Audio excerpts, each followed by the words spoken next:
Hello सबैजनालाई नमस्ते। मेरो डे 2 ब्लगमा हजुरहरुलाई स्वागत छ। आज चाहिँ मेरो सेकेन्ड डे हो ब्लगको हैन। हामी चाहिँ भर्खर उठ्यौं अनि त्यसपछि पानी तताएर पानी पिउँदै छौं। अब चाहिँ काममा जानुपर्ने तयारी गर्नुपर्छ हैन। हाम्रो चाहिँ खाना वहीँ खाने हो नि त, त्यही भएर काममा नै खाइन्छ, घरमा बनाइराख्नु पर्दैन। अनि भरे छुट्टी भएपछि चाहिँ फेरि भोक लाग्छ अनि घरमा कहिलेकाहीँ आएर खाजा बनाएर खान्छौं। अनि नत्र भए चाहिँ काममै खाइन्छ कि बिहान चाहिँ पकाउनु पर्दैन। उठ्यो अनि पानी पिउने, रेडी हुने, गइहाल्ने। अन्त मेरो ब्लग अपलोड गर्ने टाइम चाहिँ नेपालको 5 बज्दो रहेछ क्या। नेपालको बिहानको 5 बज्दो रहेछ, यहाँको चाहिँ रातिको 12 बजे। अब कामबाट आउँछु हैन, कामबाट 11 साढे 11 बजे आइन्छ। अनि त्यसपछि एडिट गर्नु पर्यो हैन दिनभरिको ब्लग। अनि त्यसपछि पोस्ट गर्दा ओर्दा त 12 बज्छ नि त। बेड मिलाउनु पर्यो नि त हैन साथीहरु। मलाई चाहिँ यो यतिकै छोडेर हिँड्न चाहिँ कस्तो नराम्रो लाग्छ कि। भरे कामबाट फर्किँदाखेरि हैन, कामबाट फर्किँदाखेरि रुममा छरिभरि कपडा भयो भने चाहिँ कस्तो झ्याउ लाग्छ कि। त्यही भएर सपक्क पारेर हिँड्न मन लाग्छ। यो बानी चाहिँ राम्रै छ है मेरो। अब कहिलेकाहीँ धेरै हतार भएको बेलामा चाहिँ यत्तिकै नि छोडेर हिँडिन्छ नि त हैन त। तर पनि प्राय जस्तो चाहिँ म जहिले पनि पट्याएरै हिँड्ने गर्छु के। आनन्द लाग्छ नि त।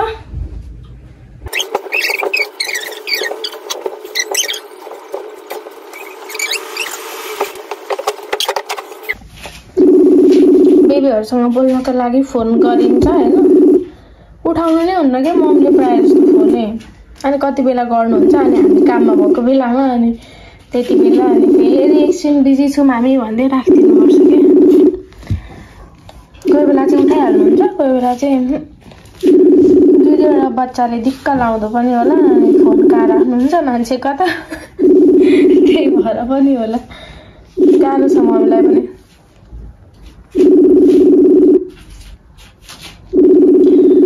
मरे फोन उठ्दैन।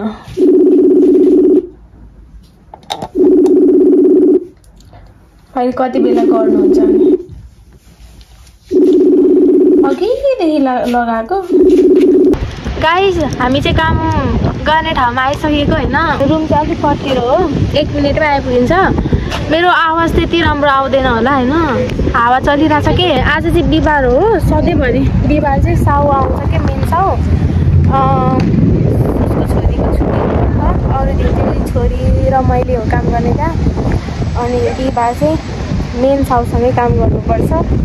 यही हो हाम्रो रेस्टुरेन्ट। अनि त्यहाँनिर चाहिँ फार्मेसी छ अनि अलिक उतापट्टिको साइडमा चाहिँ हस्पिटल छ हैन। त्यहाँनिर चाहिँ पिज्जा छ, डोमिनोज। यहाँनिर चाहिँ यस्तो छ। अनि यहाँ चाहिँ काम गर्ने ठाउँ। मैले चाहिँ झाडु लगाइसकेँ अनि साउको छोरीले चाहिँ पोचा लगाएर टक्क बनायौँ। यो चाहिँ हाम्रो रेस्टुरेन्ट हो, यहाँ काम गर्ने रेस्टुरेन्ट हैन। यता चाहिँ बुढोहरू काम गर्दै हुनुहुन्छ। बुढो के बनाउनु भएको? यो यस्तो प्रिपेरेसन गर्दै हुनुहुन्छ कामको लागि। भिडियो बनाएको हो, सुसी बनाउँदै।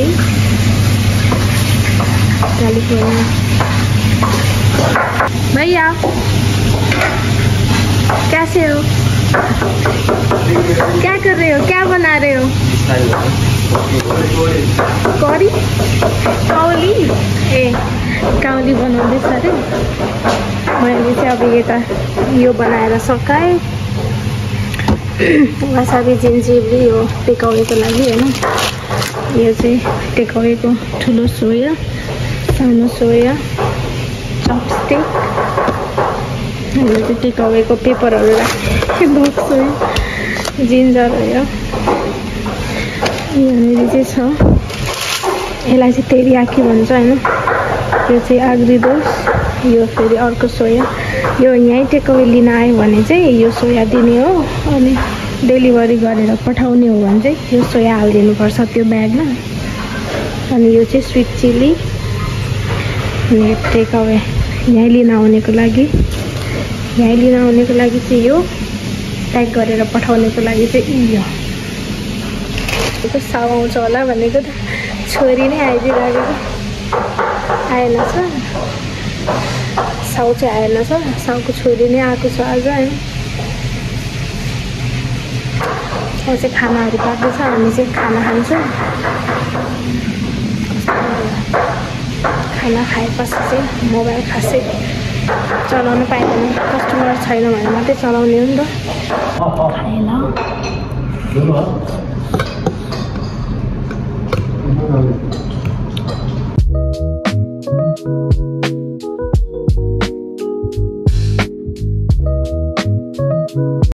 म चाहिँ खाना खाइसकेर अब दाइहरूको लागि अनि बुढोको लागि कफी बनाइदिँदैछु। जहिले पनि खाना खाएपछि कफी पिउनुहुन्छ कि उहाँहरूले, अनि मैले चाहिँ बनाएर दिन्छु। अब चाहिँ यहाँ गीत बजाउनुपर्छ होइन। कस्टमर आइसकेको अवस्था।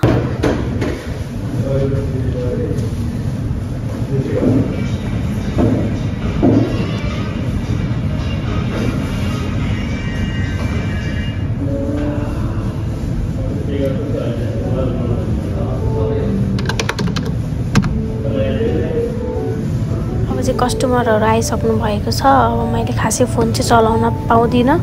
अब चाहिँ म यहाँबाट निस्केपछि मात्रै भ्लग बनाउँछु। आधा दिनको चाहिँ काम सक्यो हाम्रो। 3 बजे हाम्रो ब्रेक भएर हामी चाहिँ घर आइसक्यौँ।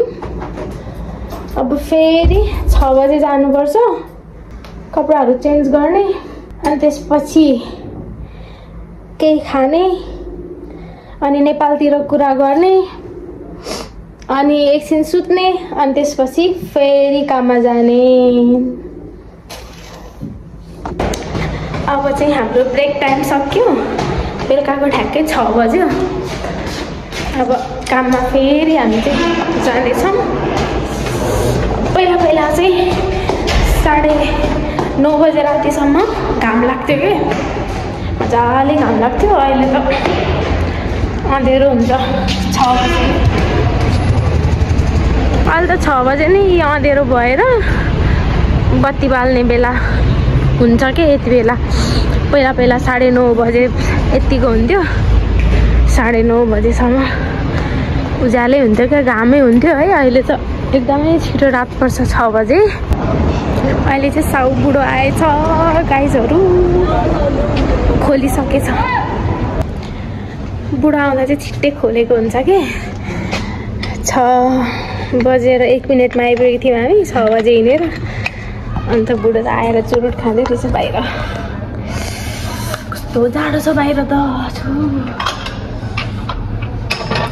आज खासमा छोरीको छुट्टी हो, बिहान पनि बुढा आउनुपर्ने हो। साउ बुढा बिहान आएन, अनि अहिले चाहिँ छोरी घरमा बसेर, अनि भाउ चाहिँ आउनु भएछन् काममा।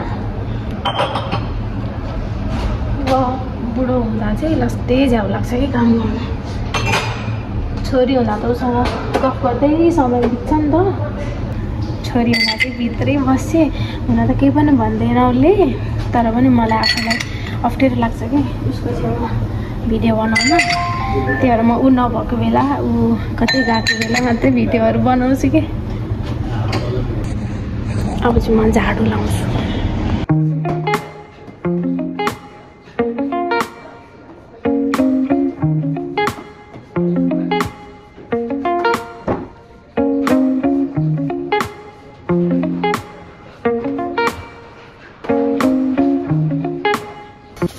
बेलुकाको समयमा चाहिँ झाडु मात्रै लाउनुपर्छ कि, पोछा लाउनु पर्दैन। अनि ठ्याक्क झाडु लगाएर बसिरहेको थिएँ।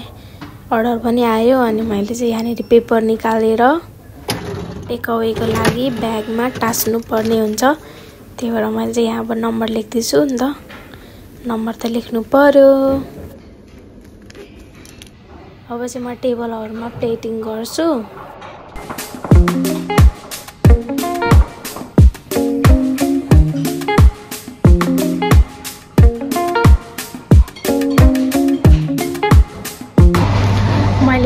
कामहरू सकाएँ होइन। लगभग 6:30 हुन लाग्यो, आधी घन्टामा।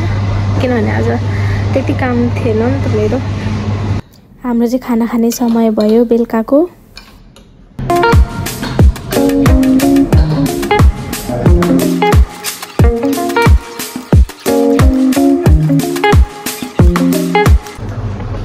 अब चाहिँ फेरि दाइहरूको लागि म कफी बनाइदिन्छु। अर्डर आयो।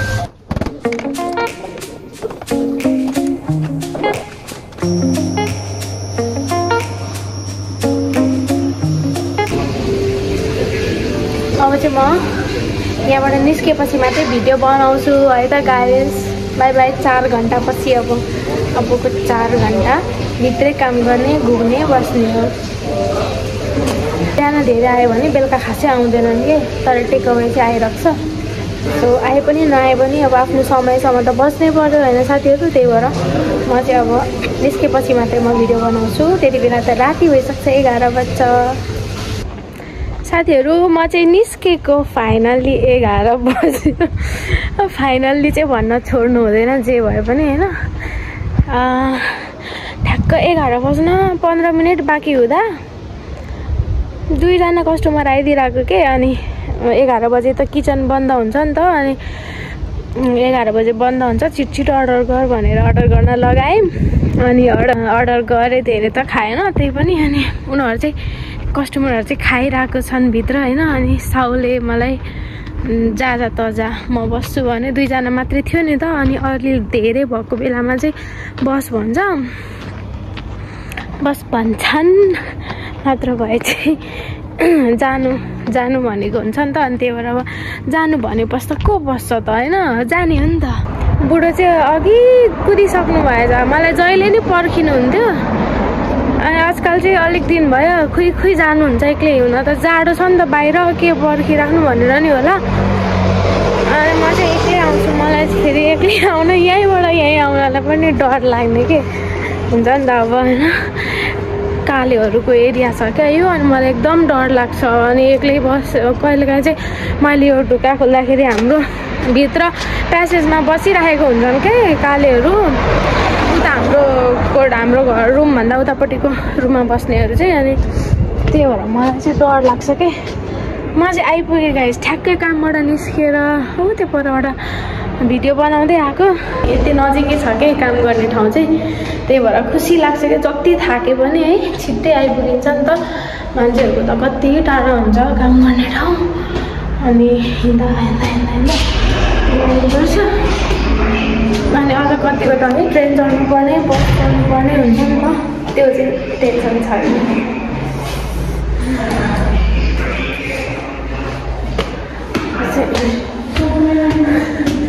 आज चाहिँ खासै बेलुका त्यति मान्छे चाहिँ आएको थिएन नि। बिहान चाहिँ 20 जना जति आएको थियो।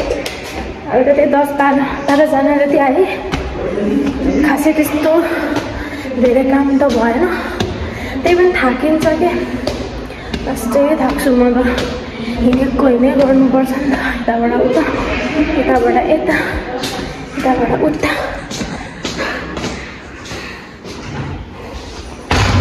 मान्छेहरू आइपुगे। कति किन आइहाल्नु भएको नपर्खिकन?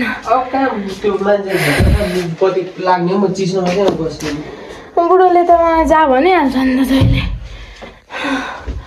धेरै मान्छे भएको बेला मात्रै बस भनेको हुन्छ नि त, न त भए त जा भनिहाल्छ अनि कुदिहाल्ने हो।